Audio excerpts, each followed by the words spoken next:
সম্ভবত বড় কোনো ঘটনা ঘটতে যাচ্ছে। এটি হতে পারে দুর্ঘটনা, কিংবা এটি হতে পারে যুগ সন্ধিক্ষণের যুগান্তকারী কোনো সফলতা। আমি দুটো বিষয় নিয়ে আলোচনা করব।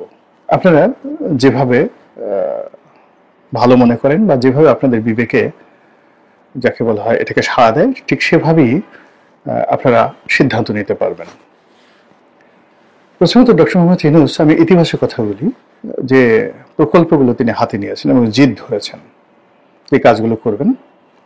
সেই কাজগুলোতে যদি তিনি সফল হন, বাংলাদেশ যাকে বলা হয় একটা নতুন মানচিত্র পাবে, বর্ধিত মানচিত্র, নতুন একটা মর্যাদা পাবে যদি তিনি করতে পারেন।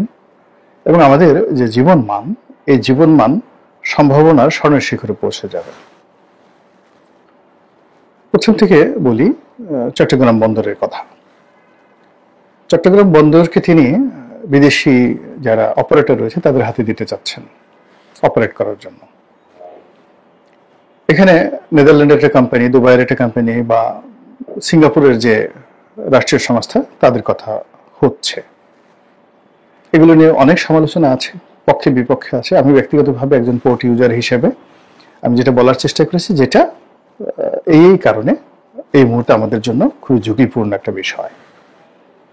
তো সেটাকে হয়তো সরকার বিবেচনা করবে নানাভাবে করে, তারা যদি পরিমার্জিত হয়ে পরিশোধিত হয়ে চট্টগ্রাম বন্দরের যে স্টেক হোল্ডার রয়েছেন তাদের সঙ্গে সমঝোতা করে বুঝিয়ে সুঝিয়ে যদি সত্যিকার অর্থে চট্টগ্রাম বন্দরের সক্ষমতা বাড়াতে পারেন।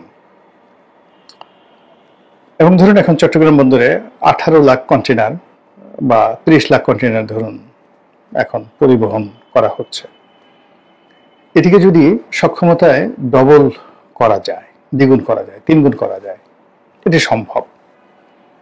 এর কারণ হলো যে আমাদের দুটো বন্দর, মংলা, চট্টগ্রামের চেয়ে কিন্তু মংলা বন্দর আরো যাকে বলা হয় উপযোগী এবং আরো গুরুত্বপূর্ণ। এবং সেখানে মংলার যে চ্যানেলটা রয়েছে, সেখানে যদি চ্যানেলটা ঠিক মতো চালানো যায় তাহলে এখানে আসলে ডিপসির মতোই এটাকে ব্যবহার করা সম্ভব। এদের ড্রাফট অনেক বেশি মংলা বন্দর। ফলে পাকিস্তান জামানাতে কিন্তু চিটাগাংয়ের সাথে পাল্লা দিয়ে খুলনা এলাকাতে শিল্প কলকারখানা তৈরি হয়েছিল, খুলনা, যশোর, সাতক্ষীরা, নড়াইল, যশোর, এই সকল এলাকাতে। এবং চট্টগ্রাম বেল্টের শিল্প কলকারখানার চাইতে খুলনা বেল্টের শিল্প কলকারখানা কোনো অংশে কিন্তু কম ছিল না। কিন্তু আমরা সেই বন্দরটা আসলে, চালনা বন্দরটাকে ওইভাবে সংগ্রহণ করতে পারিনি। বিভিন্ন কারণে সেটাকে স্বাধীনতার পরে গুরুত্ব দেওয়া যায়নি। এর মূল কারণ ছিল আইন শৃঙ্খলার অবনতি, অর্থাৎ পূর্ব বাংলার সর্বহারা পার্টি, জাসদ থেকে শুরু করে সবকিছু, পর্দার উপরের যে পরিবেশ পরিস্থিতি, এটা ভীষণ রকমভাবে অবনতি হতে থাকে। এর ফলে ব্যাংকিং ব্যবস্থা, বিমা ব্যবস্থা থেকে শুরু করে লেবার সংকট সব মিলিয়ে ওই অঞ্চলে যে শিল্প কলকারখানা মার খায়। পদ্মা সেতু তৈরি হওয়ার পর এখন আমাদের আসলে সেই যাকে বলা একটা নতুন সম্ভাবনা তৈরি হয়েছে মংলা বন্দরকে কেন্দ্র করে। শেখ হাসিনার জামানাতে পায়রা বন্দর করা হয়েছে, ডিপসি বন্দর, এটা একটা শ্বেতহস্তি। এর কারণ হলো এটা কোনো দিন যাকে বলা হয় এই বন্দর ভালো হবে না। ফলে এটাকে যত সম্ভব দ্রুত এটাকে বন্ধ করে এটাকে একটা নৌবন্দর হিসেবে ঠিক মংলার সাথে কানেক্ট করে একটা সেই রামনাবাদ নদীর মোহনাতে একটা কলকাতার মতো, হলদিয়ার মতো একটা নৌবন্দর হিসাবে এটিকে যদি চালু করা হয় দক্ষিণাঞ্চলের জন্য। মূল বন্দর থাকবে চালনা, এবং সেই চালনা থেকে ফিডারের মাধ্যমে নৌবন্দর হয়ে এখানে আসবে। তাহলে এটা হয়তো ফলপ্রসূ হবে। কিন্তু এটাকে ডিপসি হিসেবে এখানে যে ইনভেস্টমেন্ট, এটা কোনোদিন সম্ভব নয়। ওখানে যে সমুদ্রের যে ড্রাফট এবং ওখানে সমুদ্রের যে রাপসি, এটার যে অবস্থা, যারা জানেন তারা জানেন যে এটা যতদিন পর্যন্ত বঙ্গোপসাগর থাকবে ততদিন পর্যন্ত ওখানে ডিপসি হবে না। আমি নিজে এটার একটা ভুক্তভোগী। আমি একবার, আমার তো জাহাজ ব্যবসা আছে, আমি সেই একটা কোম্পানি এসে বললো যে এরকম আমার বিরাট লস হয়েছে, প্রায় কোটি 5 কোটি 6 কোটি টাকার মতো লস হয়ে গেছে। সেটা হলো যে 50,000 মেট্রিক টনের পাথর নিয়ে একটা জাহাজ আসলো, এবং ওই জাহাজের এজেন্ট ছিলাম আমি বাংলাদেশে।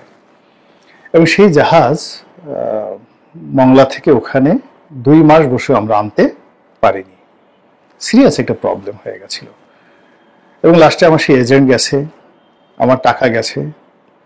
তারপর শেষে যারা এই মাল আমদানি করেছিল পদ্মা সেতুতে, তারা সেই পাথর সাপ্লাই দেবে, তাদেরও ব্যবসা বাণিজ্য চলে গেছে। চাইনিজ কোম্পানিকে তারা সময় মতো পাথর দিতে পারেনি।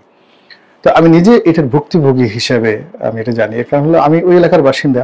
আমি যখন দেখলাম যে একটা নতুন পোর্ট হচ্ছে, ডিপসি পোর্ট, আচ্ছা ঠিক আছে এখানে আমরা আনি, কিন্তু আমরা যদি মংলাতে আনতাম তাহলে আমাদের এই সমস্যাটা হতো না। তো সেই দিক থেকে এখানে আসলে ডিপসি পোর্ট কখনোই সম্ভব হবে না, যেটা ব্রিগেডিয়ার শাখাওয়াত বলেছেন। কাজে এটা একটা সেতু হস্তি না, এটা আরো অনেক কিছু। এটাকে ব্ল্যাক হোল বলতে পারেন বাংলাদেশের। এটা শেখ হাসিনার একটা ভুল সিদ্ধান্ত। এই জিনিসটা স্টপ করে, হ্যাঁ এখানে যে স্থাপনাগুলো রয়েছে একটা বড় মাপের নদী বন্দর হতে পারে, এখানে ভীষণ রকম বড় মাপের নদী বন্দর হতে পারে। সেটা কলকাতার হলদিয়ার মতো, হলদিয়া বন্দরের মতো হতে পারে, এতে কোনো অসুবিধা নেই। অন্যদিকে চট্টগ্রাম যে বন্দর, সেই চট্টগ্রাম বন্দর এখন যে নিউ মুরিং টার্মিনাল রয়েছে, তারপর শেষে আমরা যখন আগে ছিল পুরনো টার্মিনাল 81-82 সনে, তো সেখানে প্রথম মাল্টিপারপাস টার্মিনাল নিয়োগ করা হলো, এবং সাবির হোসেন চৌধুরী কোম্পানি, কর্ণফুলী গ্রুপ এই প্রথম মাল্টিপারপাস তারা সে প্রাইভেট সেক্টর এটা তৈরি করলো। ওটা আবার সরকার পরবর্তীতে 800 কোটি না 1000 কোটি টাকা দিয়ে ওটা আবার কিনে নেয় তার কাছ থেকে, যে না এরকম একটা রাষ্ট্রীয় প্রতিষ্ঠান ব্যক্তি মালিকানায় থাকতে পারে না। এখন পুরোটাই রাষ্ট্রীয় মালিকানায় আছে। আর প্রাইভেট ইয়ার্ডগুলো, বড় বড় প্রাইভেট ইয়ার্ডগুলো, অসংখ্য প্রাইভেট ইয়ার্ড তৈরি হয়েছে এক্সপোর্টের জন্য, ইম্পোর্টের জন্য, সেগুলো বাইরে। কিন্তু মূল বন্দর এখনো পর্যন্ত সরকারের হাতে, কাস্টমস বন্দরের হাতে। এখন এটাকে ডক্টর মোহাম্মদ ইউনূস বিদেশিদের হাতে দিতে যাচ্ছেন, এবং আলটিমেটলি এই কাজ তাকে করতে গেলে তাকে কাস্টমসটাও বিদেশিদের হাতে দিতে হবে, এছাড়া কোনো উপায় নেই।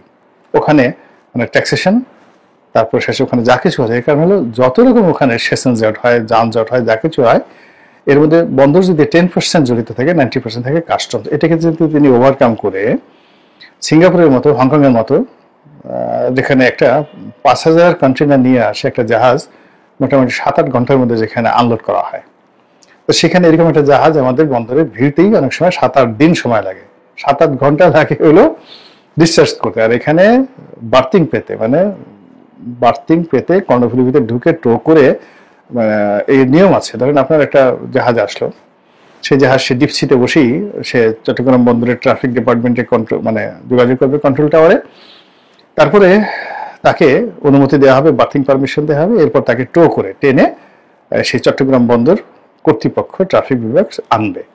এবং এই কাজ করতে সাধারণত এখন 7 থেকে 8 দিন সময় লাগে, এবং যখন কনসেশন চলে, তখন কনজেশন চলে যেটাকে, তখন দেখা যাচ্ছে 15 দিন 1 মাস পর্যন্ত চলতে থাকে। এবং এরকম বড় বড় জাহাজ আসছে, যে জাহাজে প্রতিদিন $20,000-25,000 ওই আউট এনকারেজে বসে থেকে তাদেরকে ড্যামারেজ গুনতে হয়। এখানে জাহাজের যে ইঞ্জিন 24 ঘন্টা চালু রাখতে হয়। তো এই দুরবস্থা থেকে, অব্যবস্থাপনা থেকে বের হয়ে আসার জন্য সিঙ্গাপুরের আদলে, এমনকি কলম্বোর আদলে, কলম্বো বন্দরের আদলে যদি ডক্টর মোহাম্মদ ইউনূস এই কাজটি করেন, বাংলাদেশ কিন্তু চেঞ্জ হয়ে যাবে, এটি কোনো সন্দেহ নেই। কিন্তু এটার সম্ভাবনা যতটা না বেশি, তার চেয়ে ঝুঁকি 3 গুণ বেশি। যদি এখানে ফেল করে, ফেল করার পরে বিদেশিরা তারা তাদের ইনভেস্টমেন্ট ফেরত যাবে সরকারের কাছে, শ্রমিক আন্দোলনরা তারা আন্দোলন করবে, ব্যবসা বাণিজ্য সব বন্ধ হয়ে যাবে, এবং এখন বন্দরের যে দুর্নীতি বা অনিয়ম আছে এটা আরো দ্বিগুণ হয়ে যাবে। আপনি ধরেন মশা মারার ওষুধ দিলেন, কিন্তু সেই ওষুধ কাজ করল না, তখন মশা আরো বেপরোয়া হয়ে পড়ে। এই গেল ওনার সমস্যা। দ্বিতীয়ত যে ঘটনা, সেটা হলো করিডর, মানবিক করিডর। তো এটা নিয়ে তিনি কাজ করছেন জাতিসংঘের তত্ত্বাবধানে। এখানেও কিন্তু ঝুঁকিটা বিশাল।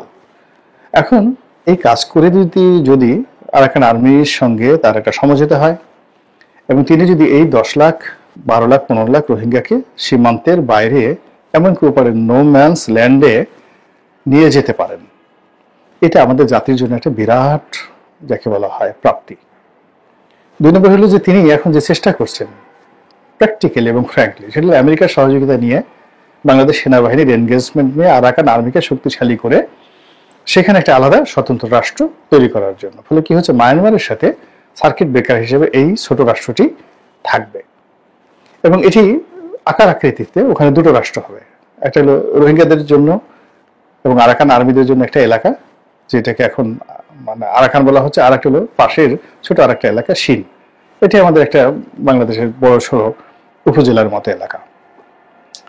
তো কাজে এই দুটো রাষ্ট্র বাংলাদেশের জন্য আসলে যাকে বলে ঝামেলা হবে না, এবং এখন যেভাবে মায়ানমারকে আমরা থ্রেট মনে করছি এবং যে সমস্যা হবে, সেখানে যদি সেই জিনিসটা পারা যায়, তাহলে কিন্তু আমাদের জন্য একটা বিশাল মানে একটা ঐতিহাসিক যে কাজটা অতীতে শায়েস্তা খানও পারেন নাই, এরকম একটা লাভ হবে। এবং সামনে যদি ওই দুটো রাষ্ট্র অর্থাৎ চীন এবং আরাকান তারা যদি বাংলাদেশের সঙ্গে কনফেডারেশন করে বাংলাদেশের সঙ্গে যুক্ত হতে চান অধিকতর স্বায়ত্তশাসন নিয়ে, সেক্ষেত্রে বাংলাদেশের মানচিত্র তো বিশাল হয়ে গেল। নাপ নদীর উপর আমাদের একছত্র আধিপত্য চলে আসলো, এবং তখন এই চট্টগ্রামের মতো করে এই নাপ নদীর মোহনাতে দেখা গেল যে সেন্ট মার্টিনকে কেন্দ্র করে একটা ডিপ সি পোর্ট সেখানে হতে পারবে, এরকম একটা ঝুঁকি। কিন্তু যদি উনি ফেল করেন তাহলে এই বন্দর এবং এই যে মানবিক করিডরের উসিলে পুরো চট্টগ্রাম বেল্ট আমরা হারিয়ে ফেলবো, ভীষণ রকম হারিয়ে ফেলবো। তো এরকম যাকে বলা হয় সম্ভাবনা এবং ঝুঁকি, এই দুটোর মধ্যে আমরা এখন পড়েছি। এখানে হতাশ হওয়ার যে কারণ হলো যে এই সরকারের ম্যান্ডেট, জনসমর্থন এবং আমলাতান্ত্রিক সমর্থন, কূটনৈতিক যে সমর্থন ওয়ার্ল্ড ওয়াইড, এটি নেই, খুবই অল্প, নেই বললেই চলে। তো কাজে এত বড় একটা ঝুঁকি আসলে এই সরকারের পক্ষে নেওয়া সত্যিকার অর্থে এটি ম্যাটেরিয়ালাইজ করা যাবে না, এটি হলো অবস্থা। আবার অনেক সময় বড় কাজগুলো হঠাৎ হয়ে যায়। পৃথিবীর অনেক সময় ছোট ঘটনা থেকে অনেক বড় বড় ঘটনা ঘটে যায়, প্রকৃতি এভাবে ঘটিয়ে দেয়। একটা ছোট বারুদের টুকরা বা এক বিন্দু শিশির থেকে দেখা গেল বিরাট একটা মহাসাগর রচিত হয়ে গেল। ছোট্ট একটা দুর্ঘটনা থেকে একটা বিশাল বনভূমি, তো সেখানে দাবানল শুরু হয়ে গেল, এবং সেই দাবানলে দেখা গেল সেখানে একটা মরুভূমি তৈরি হয়ে গেল। অবাক হয়ে যাবেন যে ভারতের যে গভীর মরুভূমি, এ কিন্তু একসময় গভীর জঙ্গল ছিল। তো এরকম অনেক ঘটনা ঘটে। কাজেই এই যে বাংলাদেশে একটা ঘটনা ঘটতে পারে, এখন সেটা নেতিবাচক হতে পারে, ইতিবাচক হতে পারে, কিন্তু ঘটবেই, এরকম একটা অবস্থায় আমরা কিন্তু পৌঁছে গেছি। তার সঙ্গে যে পায়ের আওয়াজ, এখন পায়ের আওয়াজ বলতে কি বোঝায়?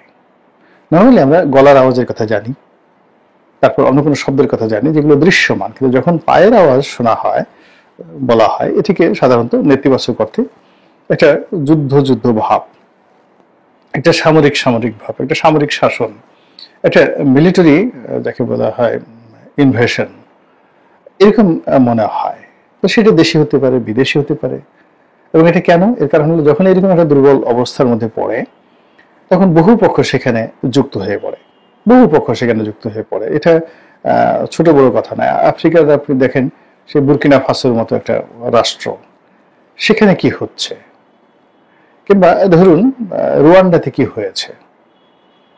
তাদের কিন্তু ছোট একটা দেশ রুয়ান্ডা, অর্থনীতি অত ভালো না, কিছু না, কিন্তু সেখানে কি হয়েছে, সেখানে কেন পশ্চিমারা একেবারে ঝাঁপিয়ে পড়েছে। উগান্ডার মতো একটা দেশ, সেখানে কি হয়েছে বা এখনো কি হচ্ছে।